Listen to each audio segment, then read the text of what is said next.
So, Lift, what to say about it? Well, it was pretty bad. I usually try to distinguish between films that are just plain bad, like the Scream film released last year was bad, but if they had just tweaked a few things, it might have been okay. This one needs a radical overhaul because there is almost nothing good about this. It was really almost a complete waste of time.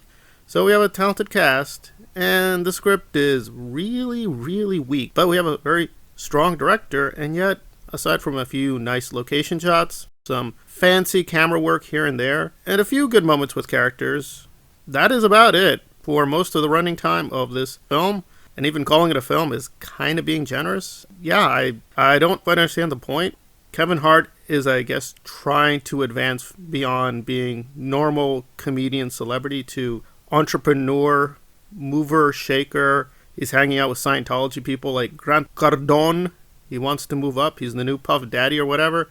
And this is a part of his media empire assault. And it just shows that Kevin Hart is talented, but really he has to be very careful what he chooses as projects. He's just putting a lot of weak material out here. And this is probably his worst project, although that could be debated. So it's not as bad as Tyler Perry, but it is very much in Tyler Perry mode. He just sleepwalks through this whole thing. He's this suave thief, hustler, leading a gang, pulling off a heist because if they don't, they go to jail. The heist itself is kind of a waste of time and not at all innovative. In fact, this is pretty obviously taking a lot, and I do mean a lot, from Cliffhanger. So if you really know 1990s culture, you'll be kind of insulted. They're just retreading Cliffhanger, but just changing enough so they don't get sued. It just got annoying beyond a certain point because F. Gary Gray is very talented. However, when he makes beautiful shots, it's fine, but there are too many times he just falls back on just doing some snappy camera moves, and it just got really annoying after a while.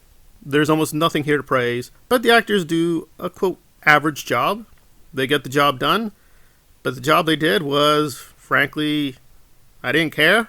I cannot recommend this. This thing is horrible on so many levels, and apparently it may be funding Scientology creeping into, quote, global life. I am very suspicious of Hart's recent associations with Grant Cardone, and his just aesthetic association with Netflix so far is bringing me nothing but pain.